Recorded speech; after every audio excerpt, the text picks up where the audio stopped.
qual era a natureza dessa realidade com a qual Marx trabalhava.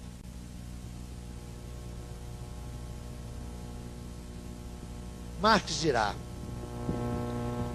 que a realidade sócio-histórica constitui sempre uma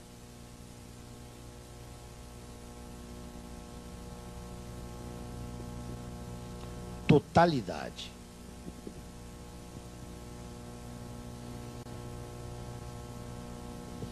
Aqui, pensadores não necessariamente pós-modernos, mas pensadores que abrem o caminho para a pós-modernidade, fazem uma das mais cretinas operações de mistificação. Identificam a categoria teórico-ontológica da totalidade com fenômenos políticos de totalitarismo. Essa operação é de uma desonestidade intelectual assombrosa. Assombrosa. Ademais de ser de uma inépcia teórico-política também assombrosa, não é? Como se houvesse totalitarismo. Essa teoria, vocês, se não sabem, fiquem sabendo, a teoria do totalitarismo foi criada a partir dos anos 30 para meter no mesmo saco fascismo e stalinismo. É para isso que essa categoria existe. E uma categoria que põe no mesmo saco fascismo e stalinismo é uma categoria de inépcia absoluta. É preciso que alguém tenha coragem de dizer isso. Porque ser empregado na universidade, e aí chamam Hannah Arendt e um bocado de gente, Solomon, isso passa por áreas de sabedoria e de ciência política. Essa mesma ciência política que cunhou esse conceito de populismo, que explica Franco, Videla, Perón, Vargas, Garotinho, Brizola. Suspeitem, por favor, desse tipo de clichê que não significa nada. São pérolas do cretinismo sociológico. Esses conceitos não valem nada. E, no entanto, tem em curso, e quando alguém diz o que eu digo, invoca lá uma lista de autoridades que eu uso. Porque fulano da universidade tal, e daí, fulano? Eu já saí da Idade Média. Eu não aceito mais argumento de autoridade, não. Que coisa que é essa? Ou vamos confessionalizar de novo as instâncias do saber? Vocês acham que um conceito que explica, mete no mesmo saco, Perón, Vargas, Videla, Brizola, Garotinho, Franco e Pinochet serve para a mesma coisa? É igualzinho o conceito de autoritarismo. Caracteriza-se a ditadura brasileira como regime autoritário. Isso é elegante, não é? Quero lhes dizer que quem a caracterizou assim foi um falecido sociólogo que em 1975 escreveu um livro que vocês deviam de ler, para depois não se espantarem no que deu esse sociólogo. O livro chama-se Democracia e Autoritarismo, por Fernando Henrique Cardoso. É um livro de 1975, vão lá ler. Regime autoritário, que coisa que é essa? A ditadura brasileira foi um regime autoritário. Quá, quá, quá. É o mais brutal desconhecimento da estrutura e do significado sócio-histórico do que foi a ditadura. Mas isso passa por ciência política. Mas a gente sabe o que a maioria dos cientistas políticos fazem, né? No período eleitoral, eles são chamados para a televisão para analisar os resultados, para contar voto. Ganham muito por isso, até a notoriedade de aparecer no vídeo. E não acertam uma. Né? Não acertam uma. Me perdoe essa irritação, mas entre nós, assistentes sociais, sobretudo, né? Fala assim, teoria política, e vai todo mundo lá se dobrar. Preciso fazer a crítica dessas coisas. Essas verdadeiras mistificações sociais. Isso é uma barbaridade. É claro que eu estou fazendo aqui num tom polêmico e rápido, mas tem que sustentar isso com mais densidade.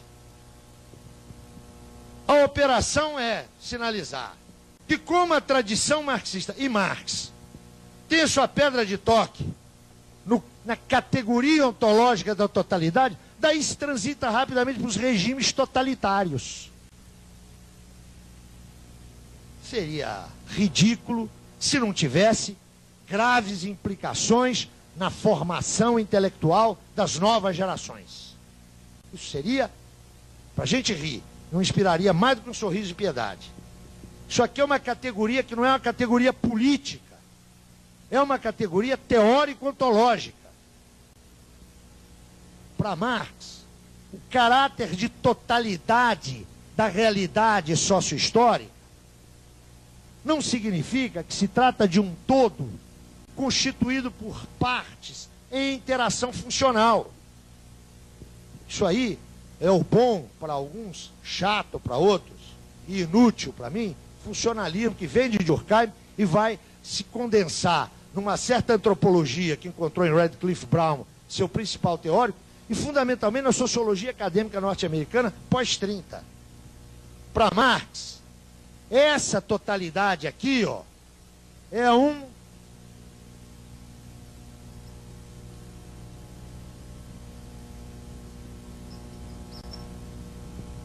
não é um todo constituído de partes, com uma vinculação funcional. Essa realidade é um conjunto de complexidades. É um complexo de complexos,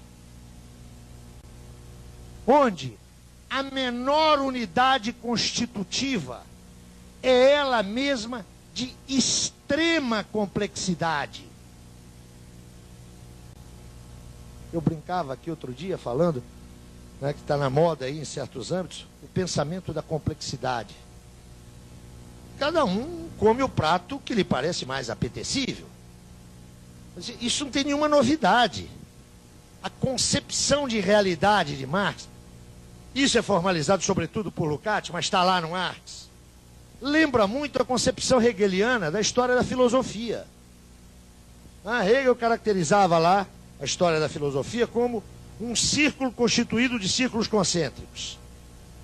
A realidade social é uma totalidade de máxima complexidade constituída por totalidades não simples, mas de menor complexidade. Não vamos popar a coisa, vamos lá para o grosso, para a explicação do botequim. Não existe sociedade sem indivíduos. Sem indivíduos sociais. A sociedade não é a soma dos indivíduos. A sociedade é o sistema de relações que vincula esses indivíduos. Logo, para Marx, não existe a questão fundante da sociologia acadêmica. A questão fundante da sociologia, lá nos seus pais, era saber o seguinte: quem nasceu primeiro, a galinha ou o ovo? É o indivíduo ou a sociedade? Vocês conhecem as respostas existentes. Para Durkheim não tem dúvida nenhuma.